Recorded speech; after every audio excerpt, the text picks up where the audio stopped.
బంగారు పరుపులు జన్మించలేదు, కానీ ఇదిగో ఎండిపోయిన ఆ గడ్డిలో ఆయన పుట్టిన వెంటనే కూడా అక్కడ పరుండాడు అని చూస్తాం. ప్రియ దేవుని బిడ్డలారా, ఎందుకో తెలుసా? ఎందుకు ఆయన అక్కడ జన్మించాడంటే మనల్ని పచ్చిక బయలులో ఆయన మనల్ని పరుండ చేయటకు. ఆమేన్. అందుకే దావీదు కీర్తనకారుడు అంటాడు ఆ మాట 23వ దావీదు కీర్తన 2వ వచనంలో చదవండి. ఆయన నన్ను పరుండ చేస్తున్నాడు, శాంతికరమైన జలముల యొద్ద నన్ను నడిపించుచున్నాడు. చూడండి ఎక్కడ పరుండ చేశాడట దేవుడు మనల్ని? ఎక్కడ పరుండ చేయడానికి వచ్చినాడట? పచ్చిక గల చోట్ల ఆయన నిన్ను పరుండ పెట్టుటకై. కానీ యేసయ్య ఎండిపోయిన గడ్డిలో ఆయన పుట్టిన వెంటనే కూడా పండబెట్టినట్టు మనం చూస్తూ ఉంటున్నాం.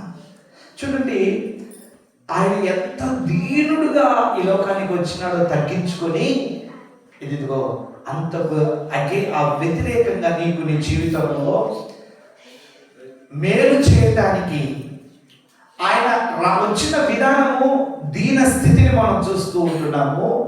ఒక పశువుల పాక, ఆ పశువుల పాకలో ఎండిపోయిన గడ్డి, ఆ ఎండిపోయిన గడ్డిలో ఆయన పరుండడం మనం చూస్తూ ఉంటున్నాం. ఎందుకో తెలుసా?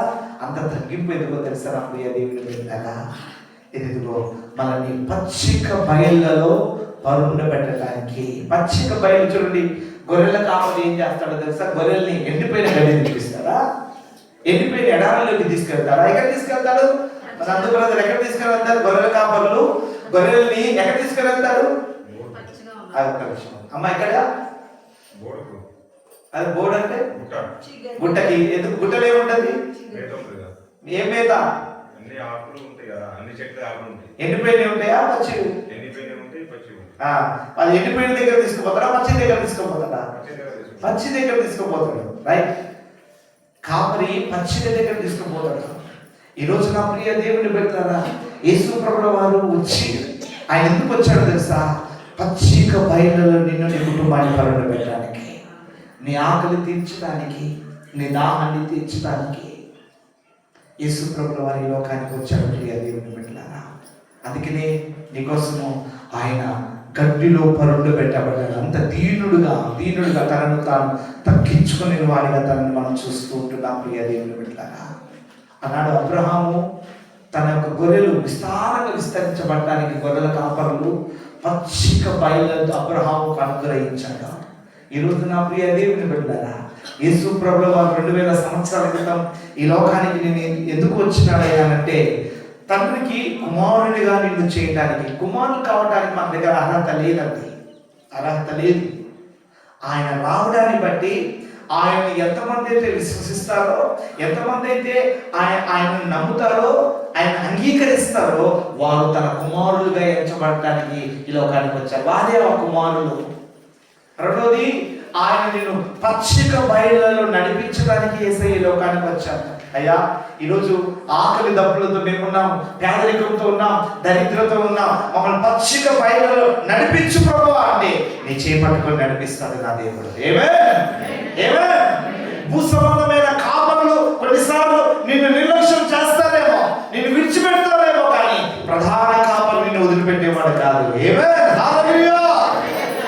అందుకని మన కాపరి మంచి కాపరి, ప్రధాన కాపరి ప్రియ దేవుని బిడ్డలారా. అందుకని యేసయ్య మాట్లాడతాడు, నేను గొర్రెలకు మంచి కాపరి. ఈ సమయంలో నీకు ఏది కావాలో, ఏది నీ ఆహారం, నీకు దాహాన్ని తీరుస్తుంది, ఏది నీ ఆకలిని తీరుస్తుంది అని దేవుడు గుర్తించి పచ్చిక బయలులో నేను పరుండ పెడతాడట నా దేవుడు. అందుకోసమే యేసయ్య లోకానికి వచ్చాడు. దాని మూడోది మనం చూద్దాము, లూకా సువార్త 2వ అధ్యాయం 7వ వచనంలో. ఇక్కడ మనం చూస్తాము, లూకా సువార్త 2వ అధ్యాయం 7వ వచనం. తన తొలిచూలు కుమారుని కని పొత్తిగుడ్డలతో చుట్టి సత్రంలో వారికి స్థలము లేనందున ఆయన పశువుల తొట్టిలో పరుండబెట్టెను. ఎక్కడ లేదట పాపం. యేసయ్య మేరీ యేసేపు ఏం చేశారు తెలుసా? సత్రాలు అంటే, సత్రం అంటే ఏమంటారు తెలుసుగా? సత్రం అంటే ఎంతమంది తెలుసు? సత్రము ఏంటిదండి? సత్రం అంటే చెప్పక సత్రం కాదు. సత్రం పురుషులు చెప్తారు, పురుషులు మా మామూలు బాగా ఎక్కువ తెలుసు. చెప్పండి, సత్రం అంటే ఏంటండి? చెప్పండి, మీరు చెప్పండి ప్లీజ్.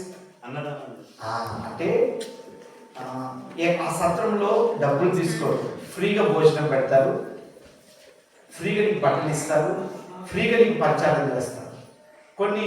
కొన్ని సత్రాలు ఇప్పుడు హాస్టల్స్ ఉన్నాయి కదా, హాస్టల్స్లో ఏముంటుంది, డబ్బులు తీసుకుంటారు, నీకు భోజనం పెడతారు, బట్టలు ఇస్తారు, షర్ట్లు ఇస్తారు, మంచం ఇస్తారు, దుప్పటి ఇస్తారు కదా. కానీ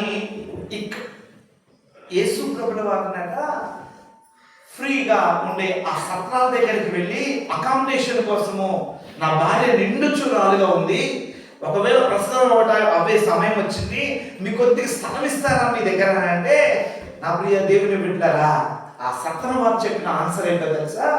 మా దగ్గర తల వాల్చుకునేటప్పుడు కూడా స్థలం లేదయ్యా, ఫుల్ రద్దీ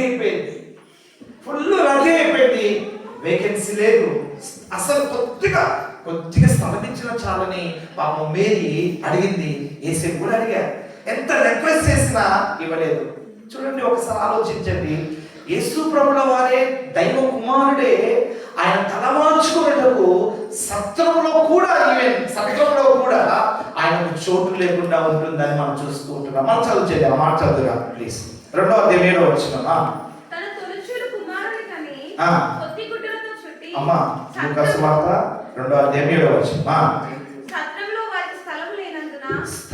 సత్రంలో వారికి ఏం లేదట, మనుష్యుకు, ఇదిగో దేవుని యొక్క కుమారునికి ప్రియ దేవుని బిడ్డ యేసు ప్రభుల వారికి సత్రంలో స్థలం లేదు. కానీ ఆయన రాకడ, ఆయన జన్మించడానికి స్థలం లేదు. ఈరోజు దేవుని మహాకృపను బట్టి మనకన్నా గవర్నమెంట్ హాస్పిటల్స్ ఉన్నాయి, కొంతమంది చక్కటి ఇళ్లలో కొంతమంది ప్రసవం అవుతున్నారు, లేడీస్ ప్రియ దేవుని బిడ్డ. కానీ యేసయ్య మాత్రం ఎంత దారుణం తెలుసా? మరియ ప్రసవించడానికి సత్రాలలో కూడా స్థలం లేకుండా ఉంటుంది. కారణం ఎందుకో తెలుసా? ఎప్పుడైనా ఆలోచించారా? ఆయన దైవ కుమారుడు కదా, ఒక ధనవంతుడి ఇంట్లోకి రావచ్చు, ఒక ధనవంతుడి దైవ కుమారుడు కదా, దేవుడు ఏదైనా చేయొచ్చు కదా అనుకోవచ్చు. కానీ పశువుల పాకలో ఆయన జన్మించడానికి కారణం ఏంటో తెలుసా? సత్రం కూడా స్థలం లేదు. ఎందుకో తెలుసా ప్రియదే? ఎక్కడ ఇంకా ఆయన జన్మించాలంటే ఒక మాట మీ హృదయాన్ని పెట్టడానికి ఇష్టపడుతుంటున్నాను. పరలోకంలో విశ్వాసులకు స్థలము ఏర్పాటు చేయటకై నా ప్రియ దేవుడి బిడ్డలు ఈ లోకానికి వచ్చాడట.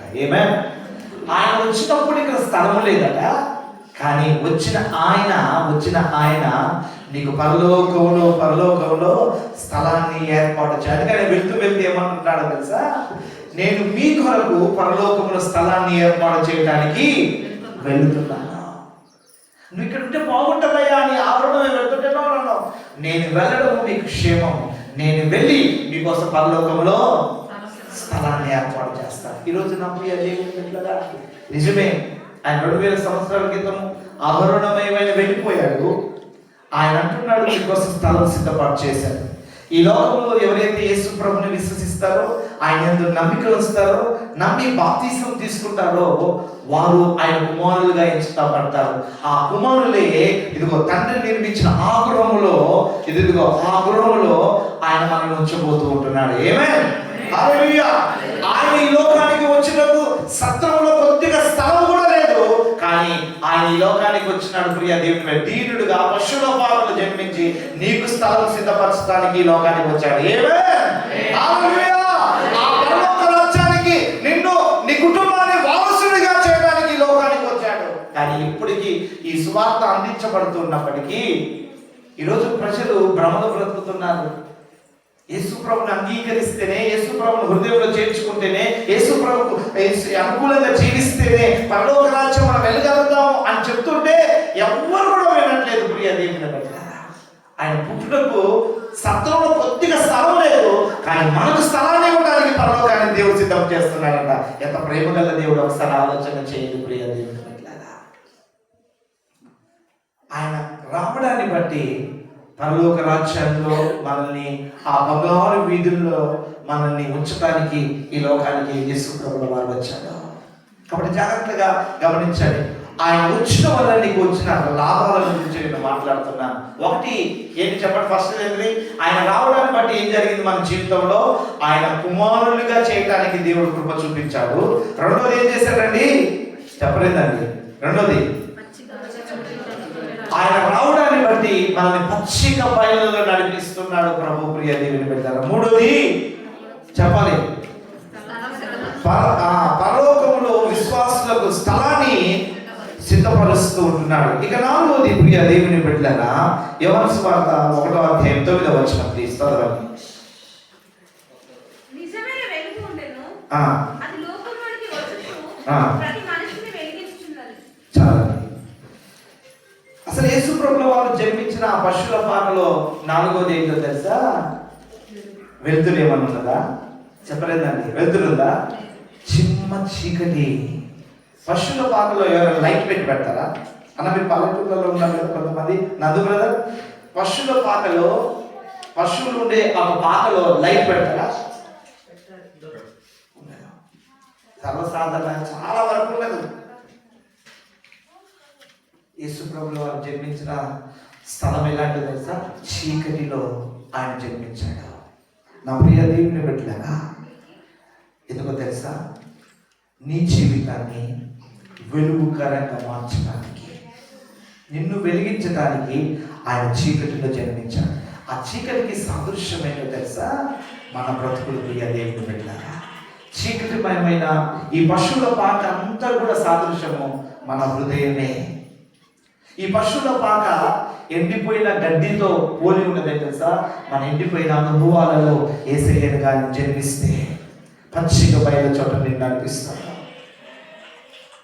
ఈ పశువుల పాకలో మనం మూత్రానికి సాదృశ్యం ఏంటో తెలుసా?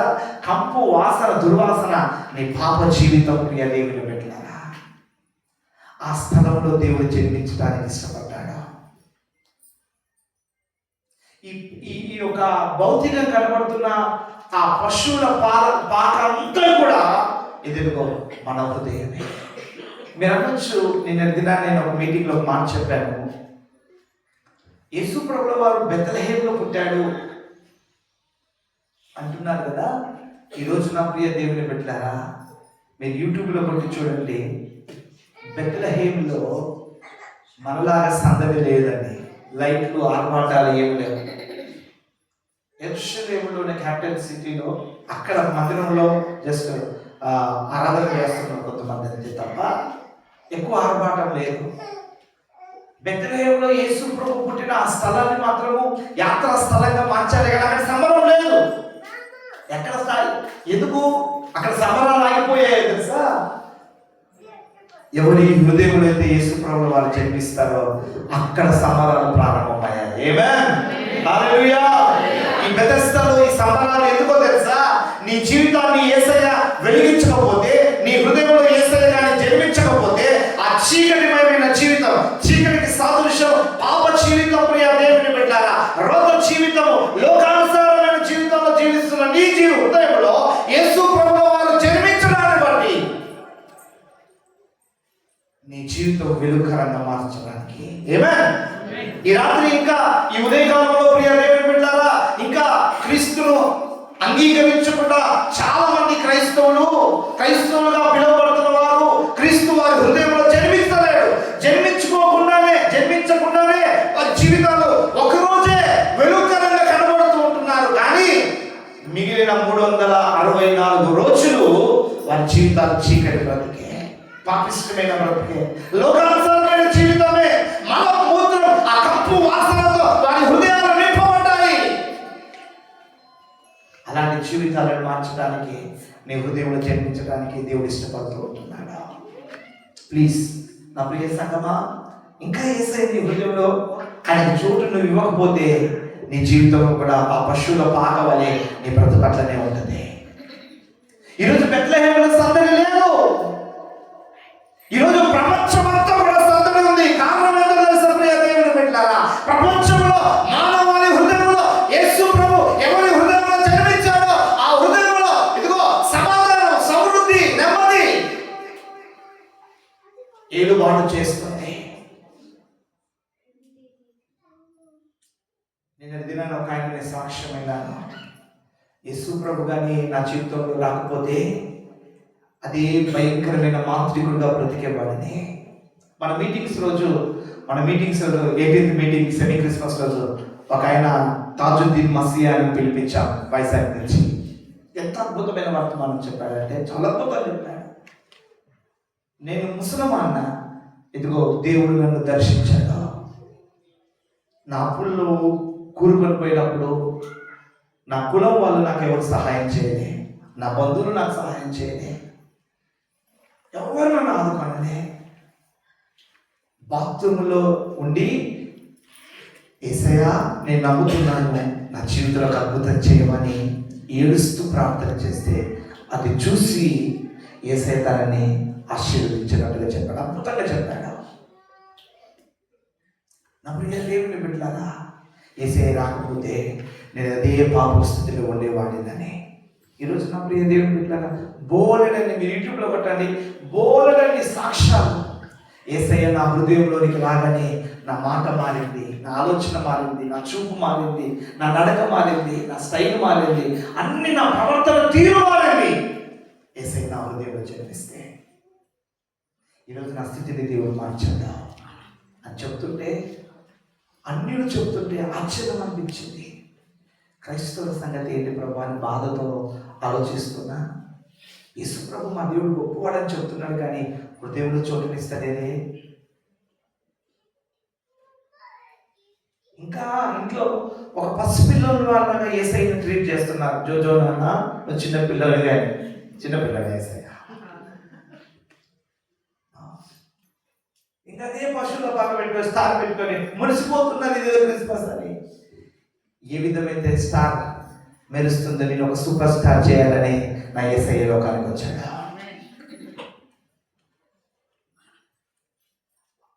ఆ జీవం కలిగిన దేవుడిని హృదయంలో చోటునివ్వకనంత కాలము ఆ పశువుల పాకలో ఉన్న అనుభవం నీ కుటుంబంలో ఉంటుంది. గుర్తుపెట్టుకోండి, కుటుంబంలో సమాధానం ఉండదు, ఐక్యత ఉండదు, నెమ్మది ఉండదు, సమృద్ధి ఉండదు. యేసయ్య ఇవన్నీ కూడా రూపుమాపటానికే నా యేసయ్య లోకానికి వచ్చాడు. కాబట్టి ప్రియ దేవుని బిడ్డలారా, అందుకే ఇక్కడ చూస్తూ ఉంటున్నాము. యోహాను సువార్త 1:9 పాపం అనే చీకటి నుండి మహిమగల వెలుగులోనికి తెచ్చుటకై మనుష్య కుమారుడు ఈ లోకానికి వచ్చాడట. పాపం అనే చీకటులను బ్రతుకుతుంటే అది దేవుడు చూడలేక, పాప చీకట్లు ఏం జరుగుతాయి? పాపపు క్రియలు జరుగుతాయి కదా, వ్యభిచారము, దొంగతనము, ఇంకా హత్యలు, భయంకరమైన తాగుడు, దొంగతనము, ఇవన్నీ చీకటి సంబంధమైన క్రియలు. ఇలాంటి దుస్థితిలో నువ్వు ఉన్నప్పుడు నేను వెలుగుగా మార్చడానికి నా యేసు ఆ పశువుల పాకలో చీకటిలో జన్మించినప్పుడు ఇదిగో ప్రకాశవంతమైన స్టార్ కనబడుతుంది. ఇక్కడ స్టార్ కనబడుతుంది కదా, ఈ ప్రకాశవంతమైన స్టార్ కదా యేసు ప్రభు పుట్టిన స్థలం మీద మెరిసిందట. ప్రియ దేవుని పెట్టారు. ఆమేన్, హల్లెలూయా, హల్లెలూయా, హల్లెలూయా. ఈరోజు ఆ స్టార్ చూసి మా చిన్నపిల్లలు పెద్దవాళ్ళకి చోటు ఇవ్వండి, ముందు కూర్చోండి. ఇక్కడ కూడా కూర్చోవచ్చు చిన్నపిల్లలు, ప్లీజ్. వాళ్ళకి ఇక్కడ అక్కడ కూర్చోండి. తమ్ముడు ఎక్కడ చేస్తున్నాయి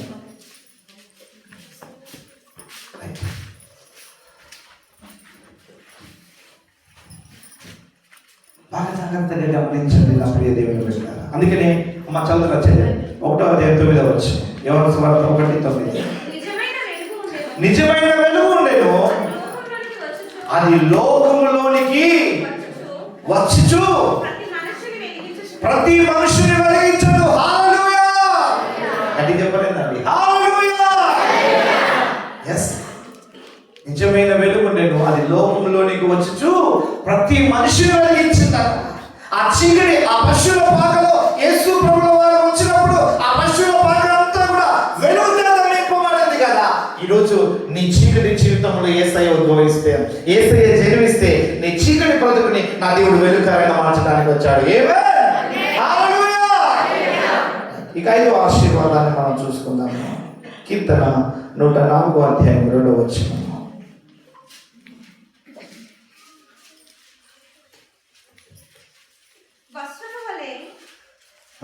వెలుగును నీవు కప్పుకొని ఉన్నావు, తెరను పరిచినట్టు ఆకాశ విశాలమును పరిచి ఉన్నావు. చాలా ఈ మాట చూడండి, కీర్తనకారుడు దేవుడు ఎంత అద్భుతంగా వివరిస్తున్నాడంటే 5వ వచనంలో. ఇక 5వ పాయింట్ ఏంటంటే, యేసు ప్రభువు వారు పుట్టినప్పుడు ఆయన దేని చేత చుట్టినారట చెప్పండి, పొత్తి గుడ్డల చేత చుట్టినారు కదా. ఆ పొత్తి గుడ్డల్ని దేవుడు ఎట్లా ఎట్లా ఎట్లా కనపరిచాడు, వివరించాడు అంటే కీర్తనకారుడు 104వ అధ్యాయం 2వ వచనం. అమ్మ చదువురా. వెలుగును నీవు కప్పుకొని ఉన్నావు, తెరను పరిచినట్లుగా. 104:1 చదువురా.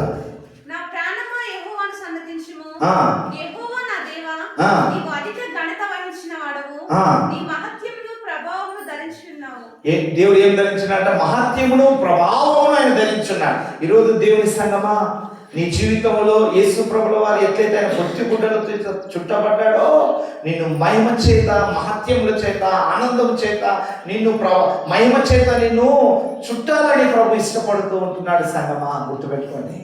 ఎవరు చుట్టబడతారో తెలుసా? ఎవరి హృదయంలో యేసు ప్రభుల వారు జన్మిస్తారో వారు చుట్టబడతారు దేవుని యొక్క మహిమ చేత. ఆమేన్, హల్లెలూయా. ఇక ఆ రోజు మనం చూద్దాం కొరింథీయులకు రాసిన పత్రిక 8వ అధ్యాయం 9వ వచనం.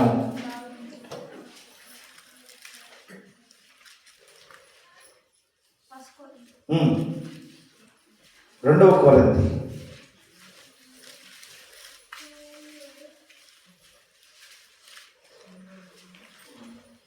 ప్లీజ్ చదవండి.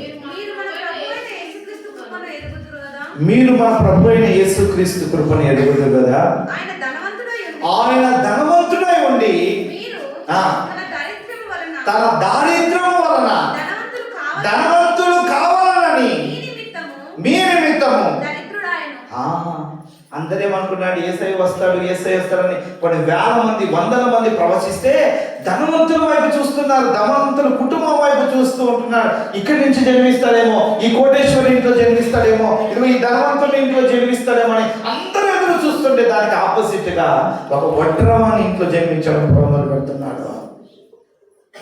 ఒక దీన స్థితిలో పశువుల పాత్రలో ఆయన జన్మించడం మనం చూస్తున్నాము. ప్రియ దేవుని బిడ్డలారా, ఈ వంశావళిలో దేవుడు, ఈ ధనవంతుని వంశావళిలో దేవుడు పుడతారని ఎదురు చూస్తే యేసయ్య వడ్రవాని కుటుంబంలో జన్మించడం ప్రారంభమైంది. అంటే పౌలు గారు అంటున్నాడు, ఎందుకు అంత పేదరికంగా జన్మించాలి? ఒకవేళ దేవుడు దైవ కుమారుడు గొప్పవాడైతే ఆయన మంచి ధనవంతుని ఇంట్లో పుట్టవచ్చు కదా అని మీరు అనుకోవచ్చు. అక్కడ రాయబడిన ఆధారం ఏంటో తెలుసా? ఆయన దారిద్రుడిగా ఎందుకు వచ్చాడో తెలుసా ఈ లోకానికి? నిన్ను ధనవంతుడిగా చేయడానికి. ఆమేన్, ఆమేన్, హల్లెలూయా. నిన్ను ధనవంతుడిగా చేయడానికి ఆయన దరిద్రుడిగా ఈ లోకానికి వచ్చాడు. ప్రియ దేవుని బిడ్డలారా,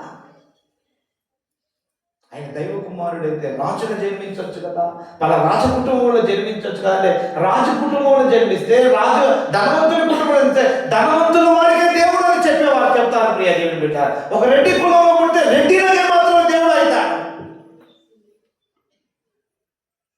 కాబట్టి ఒక బ్రాహ్మణ కుటుంబంలో పుడితే బ్రాహ్మణులకే దేవుడు అవుతాడు ఆయన. ఆ దినాలలో ఒక పద్ధతి ఎట్లుందంటే, నా ప్రియ దేవుని బిడ్డలారా, పలానా వారికి పలానా దేవుడే, వేరే తక్కువ కులం వాళ్ళు అక్కడ వెళ్ళేవారు కాదనేది ఉండేది. అందుకని దేవుడు అందరికీ కావాలి కాబట్టి, అందరి దేవుడు కాబట్టి పేదవారు ఏమైపోతాడు అని దేవుడు భావించి, అందుకనే ఆయన ధనవంతుడై ఉండి కూడా దరిద్రుడిగా ఈ లోకాల్లో రావడం జరిగింది. ప్రియ దేవుని బిడ్డలారా, నశించిన దాన్ని వెతికి రక్షించుటకు ఈ లోకానికి వచ్చాడనేది మనుష్య కుమారుడు మనం చూస్తూ ఉంటున్నాము. నీకు ఐశ్వర్యవంతుడిగా నిన్ను చేయడానికి ఆయన కఠినమైన పేదవాడిగా పశువుల పాకలో తనను తాను తగ్గించుకొని ఆయన జన్మించడము, ఒక సాధారణమైన వడ్రవాడి కుటుంబంలో జన్మించడాన్ని దేవుడు ఇష్టపడతాడు. ప్రియ దేవుని బిడ్డలారా, ఎంతగా తగ్గించుకున్నాడు చూడండి యేసయ్య. ఎందుకు? ఇదంతా కూడా మనల్ని ఐశ్వర్యవంతులు చేయడానికి. అందుకే ఆయన ఎవరైతే అంగీకరిస్తారో, ఆయన ఎవరైతే ప్రేమిస్తారో వారికి ఆస్తికర్తలుగా దేవుడు చేస్తాడని ఇదిగో ఈ బైబిల్ చెబుతుంది. ప్రియ దేవుని బిడ్డలారా, ఎవరైతే ఆయన అంగీకరించి ఆయన ప్రేమిస్తారో ఆస్తికి కర్తలుగా దేవుడు చేస్తాడట. ఈ భూలోకంలోనే కాదు సుమా, ఆయన పరలోక రాజ్యంలో బంగారు వీధులను తిప్పుతాడు. గుర్తుపెట్టుకోండి. బహుశా ఇక్కడ సంపాదించిన అన్ని తుక్కుపట్టిపోతాయి, ఏది కూడా నువ్వు తీసుకుని వెళ్ళకపోతప్పుడు కానీ నీతో పాటు ఏమొస్తుందో తెలుసా? దేవుని కోసం నువ్వు ఎంత కష్టపడ్డావో, ఎన్ని అవమానాలు పడ్డావో, ఎన్ని నిందలు పడ్డావో, ఎన్నిటిని ప్రభు కొరకు వదులుకున్నావో దానికి రెట్టింపు ఘనతతో నేను పరలోకంలో ఆహ్వానిస్తానంట దేవుడు. దేవుని కోసం ఇక్కడ ఎంతైతే నువ్వు వెచ్చిస్తావో ప్రియ దేవుని పెట్టారా, అక్కడ దేవుడు బ్యాంక్ బ్యాలెన్స్ అక్కడ నీకు ఎదుగో టోటల్ బ్యాలెన్స్ అక్కడ నీకు చూపిస్తాడు. ఇక్కడ నువ్వు విద్య ప్రతి రూపాయ పరలోక రాజ్యంలో నీతో పాటు అక్కడ అదిగో నీకు నీ కెపాసిటీని చూపిస్తుంది అక్కడ. కాబట్టి ఒకసారి ఆలోచన చేయండి నా ప్రియ దేవుని వెళ్ళారా, మన ధనవంతులను చేయడానికి యేసయ్య లోకానికి వచ్చాను.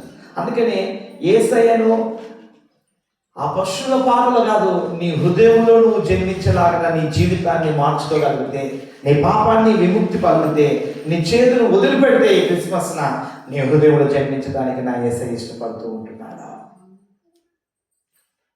ఆయన కానీ జన్మిస్తే నీ స్థితిగతులను నా దేవుడు మార్చేస్తాడు ప్రియ దేవుని పెట్టాలి. ఇక చివరి చెప్పి నేను వాక్యాన్ని ముగించేస్తాను. ఎఫెసీయులకు రాసిన పత్రిక 5వ అధ్యాయము 2వ వచనం ప్లీజ్. క్రీస్తు మిమ్మల్ని ప్రేమించి పరిమళ వాసనగా ఉండుటకు మన కొరకు తన్ను తాను దేవునికి అర్పణగాను బలిగాను అర్పించుకొనెను. చాలా మన చేతుల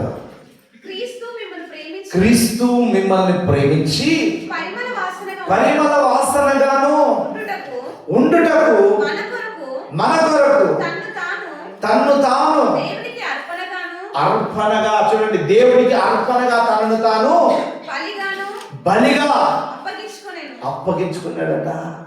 ఎందుకు మీరు అనుకోవచ్చు, సమర్పించుకున్నాడు, బలిగా తనను తాను అర్పించుకున్నాడు, అర్పణగా యేసు ప్రభువు వారి లోకానికి వచ్చాడు. ప్రియ దేవుని బిడ్డలారా, నువ్వు చేసిన పాపం కోసం, నేను చేసిన పాపం కోసం, మన పాపముల కొరకు మనకు రావాల్సిన శిక్షను తన మీద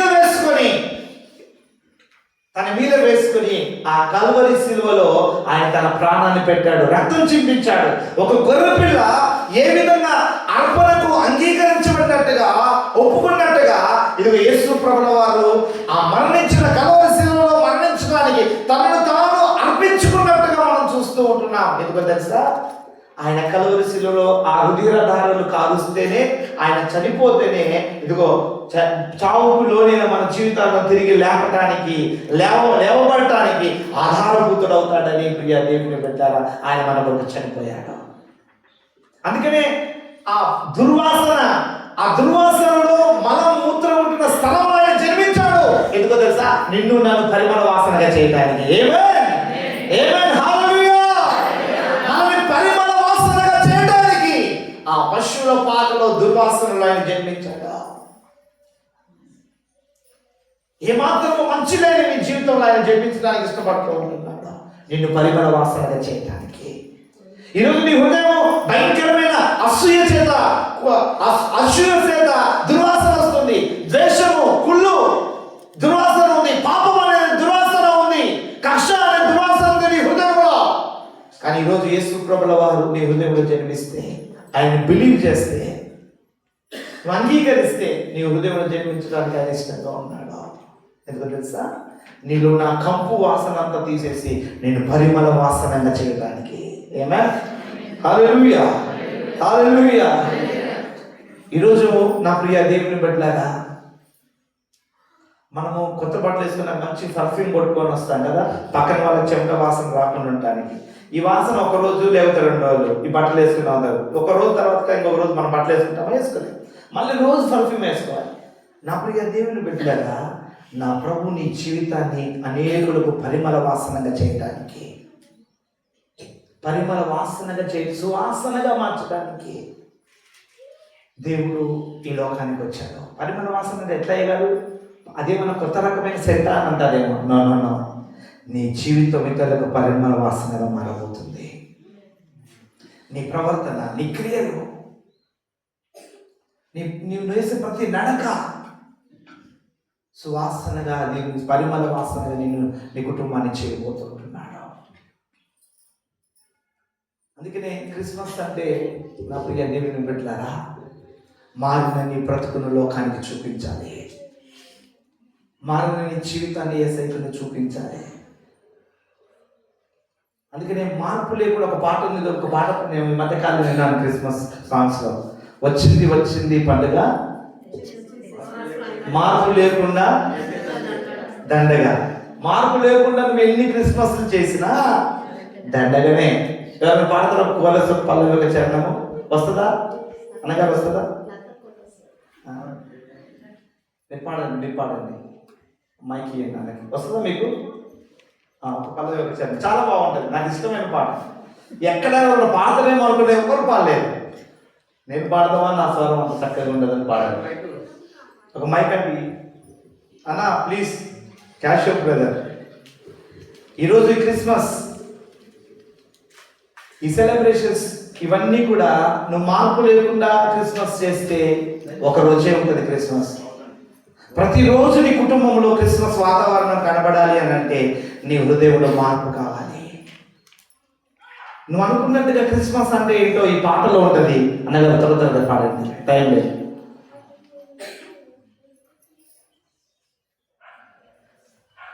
క్యాష్ ఎక్కడ ఉన్నాడు బ్రదర్? సునీల్ గారు త్వరగా రావాలి. సునీల్ అన్న, తమ్ముడా ఆనంద చెయ్యి,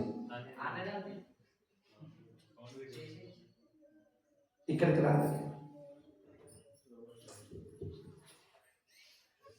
ఇవి మైక్ తీసుకో, నాకు టైం పడుతుంది. హల్లెలూయా. యేసప్ప గారిని చక్కని పాట రాశారండి, సాహిత్యం విందాం. వచ్చింది వచ్చింది వచ్చింది క్రిస్మస్ పండుగ, మార్పు లేకుండా చేస్తే శుద్ధ దండగా.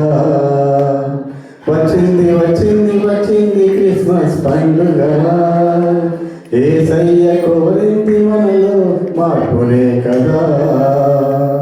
ఇంటికి రంగులు కాదు, ఒంటికి హంగులు కాదు, అల్లరి ఆటలు కాదు, తాగుపోతు వెంగులు కాదు. ఇంటికి రంగులు కాదు, ఒంటికి హంగులు కాదు, అల్లరి ఆటలు కాదు, తాగుపోతు వెంగులు కాదు. మారు మనసు కలిసి అపవిత్రతను విసర్జించుటే దైవ ప్రేమ కలిసి ప్రభు కొరకు జీవించుటే. వచ్చింది వచ్చింది వచ్చింది మార్పు లేకుండా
పాట చాలా జాగ్రత్తగా గమనించింది. క్రిస్మస్ అంటే మారు మనసు కలిగి ఉండే క్రిస్మస్, అపవిత్రతను విసర్జించుతూ దైవ ప్రేమను కలిగి ఉండే క్రిస్మస్. ఇది ప్రభు కోరే నిజమైన క్రిస్మస్. ఈరోజు ఈ క్రిస్మస్ నీ జీవితంలో ప్రభు కోరినట్టుగా ఉంటుందా, లేదా నువ్వు కోరినట్టుగా ఉంటుందా? క్రిస్మస్ నువ్వు కోరింది ఏంటి? కొత్త బట్టలు, పిండి వంటలు, ఫ్రెండ్స్తో పైన స్టార్ డెకరేషన్, కింద బారు, మందు. ఇది క్రిస్మస్ కాదు. ప్రభు కోరుతున్న క్రిస్మస్ ఏంటో తెలుసా? ప్రభు నీ మారు మనసు కావాలి, క్రీస్తు నీలో జన్మించాలి, నీ అపవిత్రతను విసర్జించాలి, దైవ ప్రేమని కలిగి ఉండే క్రిస్మస్. ప్రభు కొరకు నువ్వు జన్మించడమే క్రిస్మస్. కాబట్టి చాలా జాగ్రత్తగా గమనించండి ప్రియ దేవుని బిడ్డలారా. పాపమును తీయుట కొరకే ప్రభు పుట్టాడని తెలిసి పాపమును వీడక నీవు ఉత్సాహం ఉల్లాసాలు చేస్తూ ఉంటున్నారు చాలామంది. ఈ పూట నా ప్రియ దేవుని బిడ్డలారా, నా ప్రభు నిన్ను పరిమళ వాసనగా చేయడానికి ఈ లోకానికి వచ్చాడు. నీ హృదయంలో రోత జీవితం, పాప జీవితం ఉండి ఇలాంటి క్రిస్మస్ సెలబ్రేషన్స్ ఎన్ని చేసుకున్నా ఒక్కరోజుకు మాత్రమే పరిమితం. గుర్తుపెట్టుకోండి, నీ కుటుంబంలో ఎలాంటి మార్పు ఉండదు. నీ పరిస్థితి ఎక్కడ వేసిన గొంగలి అక్కడే ఉంటుంది. అదే దరిద్రత, పేదరికం, తృణీకరణ, నెమ్మది లేదు, ఆరోగ్యం ఉండదు సరైన రీతిగా. ఎక్కడున్న పరిస్థితి అక్కడే ఉంటుంది.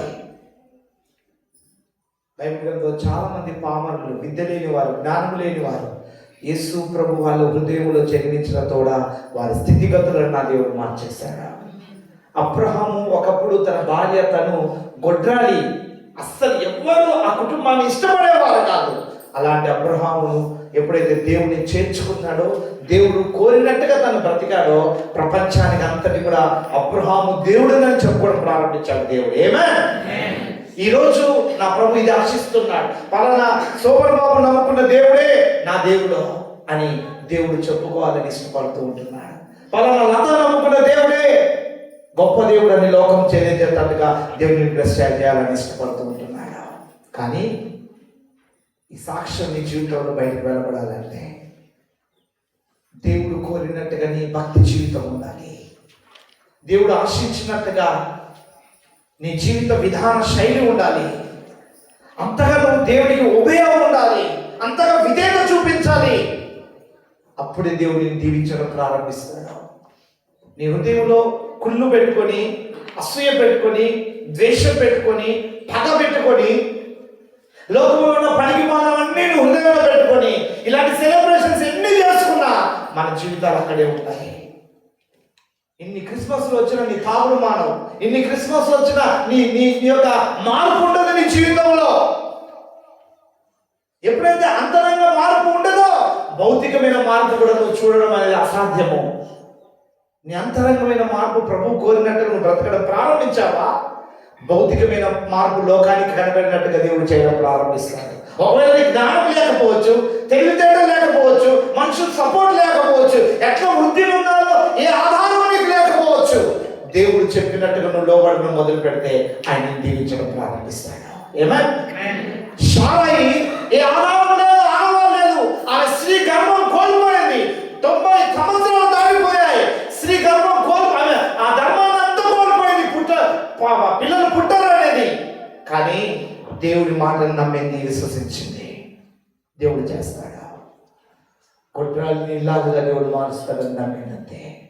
ఆ నమ్మికను దేవుడు చూశాడు అంతే. 25 సంవత్సరాలు ఆయన ఆనుకొని ఉంది ప్రియ దేవుని బిడ్డ. ఎన్నో నిందలు భరించింది, ఎన్నో అవమానాలు భరించింది, ప్రభుని ఆనుకొని ఉంది అంతే. ఒక దినం వచ్చింది, ఆకాశ నక్షత్రముల వలె ఆమెను సంతతిని వృద్ధి చేయడం దేవుడు ప్రారంభించాడు. ఆమేన్. ఈరోజు నిన్ను నీ కుటుంబాన్ని అట్లా వృద్ధి చేయడానికి ప్రభు ఇష్టపడుతూ ఉంటున్నాడు. అందుకే నీ హృదయంలో యేసయ్య జన్మించాలి.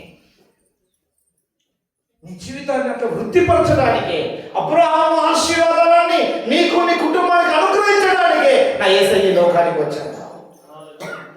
ఇంకా నువ్వు యేసయ్యను అంగీకరించకపోతే, ఇంకా యేసయ్య నీ హృదయంలో జన్మించడానికి తావునివ్వకపోతే మన బ్రతుకులు ఇంకా అక్కడే ఉంటాయి. అందరు తలలో ఉంచుదాం, కళ్ళు మూసుకుందాం, ప్రార్థించుదాం. అందరూ తలలో ఉంచుదాం. ఈ 2024 క్రిస్మస్ అయిన ఒక తీర్మానం చేసుకొని ఈ చర్చిలో నుంచి వెళ్ళాల్సిందిగా ప్రభు తెలియజేస్తున్నా. ఈ క్రిస్మస్ నుంచి అయిన ప్రభు నీకు ఇష్టకరంగా నేను జీవిస్తాను, నీకు నమ్మకస్తుడిగా ఉంటాను ప్రభు, నువ్వు కోరినట్టుగా నేను జీవిస్తాను యేసయ్యా. ఈరోజు నా స్థితి మారుస్తావా? ఈరోజు నా పరిస్థితి మారుస్తావా? 2000 సంవత్సరాల క్రితమే జన్మించావు, కానీ నా హృదయంలో జన్మించడానికి నేను తాగులేకపోయాను. నీకు ఆశ్చర్యకరమైనవి నాలో నుంచి తొలగించుకోలేకపోయాను. అందుకే పేదరికం, అందుకే నిందలు ప్రభా, అందుకే ప్రయాసం. కానీ నా వల్ల అవ్వట్లేదయ్యా. నా స్థితిని మార్చాలంటే ఈరోజు యేసయ్యా నా పాప జీవితానికి నేను సమాప్తం పలుకుతున్నాను. ఈరోజే నా చెడు జీవితాన్ని నేను సమాప్తి పలుకుతున్నాను. నా హృదయంలోకి రండయ్యా, నా జీవితాన్ని మార్చు. ఇతరులపైకి ఎత్తి చేతులపైకి వెళ్ళి ఒక చిన్న ప్రార్థన చేయాలి. అయ్యా, నేను పాపిని, దయతో క్షమించు. ఎన్నో మార్లు నీకు వ్యతిరేకంగా ప్రవర్తించాను, ఎన్నో మార్లు నీకు వ్యతిరేకంగా ప్రవర్తించాను. దయతో క్షమించు ప్రభువా. ఒక చిన్న ప్రార్థన చేయండి. నేను పాపంలో ఉన్నాను, పాపిష్ట జీవితాన్ని జీవిస్తూ ఉంటున్నాను. దయతో నన్ను మన్నించు యేసయ్యా. నేను ఆమె పేరు అడుగుతున్నాను, నా కోసం వచ్చావయ్యా. నన్ను వెలుకరంగా మార్చావు. నేను భౌతికంగా నమ్ముతున్నాను, కానీ హృదయంలో నేను చేర్చుకోలేకపోయాను. హృదయంలో చేర్చుకోవడానికి నా పాపక్రియలు అడ్డుగా ఉన్నాయి, నా అలవాట్లు అడ్డుగా ఉన్నాయి. ఈరోజు నేను తొలగిస్తున్నాను యేసయ్యా. ఎప్పటి నుంచి నీ కొరకు నేను బ్రతుకుతాను, ఎప్పటి నుంచి నీ కొరకు నేను జీవిస్తానయ్యా. నీ కొరకు నన్ను నిలబెట్టవా. ఈ క్రిస్మస్, ఈ 2024 ఈ రోజు నుంచి 2025 సంబరాలు ప్రతిరోజు నా కుటుంబంలో సంబరం ఉండగా, సమాధానమైన వారు చేయగలగా, పది సంఖ్యలన్నీ వెలువడబడగా. ఓ నా బిడ్డల జీవితాలు ఏ పథకాలు ఉన్నారు, ఏ జనమైతే ఉన్నారో ప్రతి పథకాలు తెగిపోవుడుగా, ప్రతి ఆటంకాలు తెగిపోవుడుగాక, ప్రతి అప్పుని కాని వారి విరగొట్టబడుగాక, ప్రతి వ్యాధి వేదన నుంచి బెదిరింపబడుగాక. ఎస్, ఇప్పుడు నా బిడ్డలను రక్షించండి. ఆ తాగుడి మీద విరక్తి కలుగుడుగాక, టీవీలు సినిమాల మీద విరక్తి కలుగుడుగాక, సీరియల్స్ మీద విరక్తి కలుగుడుగాక, పాపిష్ట జీవితం మీద విరక్తి కలుగుడుగాక, అసూయ, కుళ్ళు, ద్వేషము ఇవన్నీ తొలగిపోవుడుగాక. యేసు నామములో ఈరోజు అబ్రహాము ఆశీర్వాదాలు ప్రతి ఒక్కరు స్వతంత్రించుకొని ఇక్కడి నుంచి వెళ్ళుదురుగాక. ఆ రీతిగా కృప చూపించండి. యేసుక్రీస్తు నామములో ప్రార్థించి మీకు వినయముతో అడిగి వేడుకుంటున్నాను తండ్రి. ఆమేన్. అందరు లేచి నిలబడతాం. ఈ సమయంలో క్యాలెండర్ ఓపెనింగ్ ఉంది. దయచేసి లాస్ట్ ఇయర్ లాగానే మన మందిరంలో ఉన్న పెద్దవాళ్ళు, దానబాయమ్మ, ఆ తర్వాత సంపూర్ణమ్మ, లలితమ్మ, ఆ తర్వాత అమ్మ మీరు కూడా తల్లి, ఇద్దరు మీరు ఈ ఆంటీ అనురాధ అమ్మ లలిత,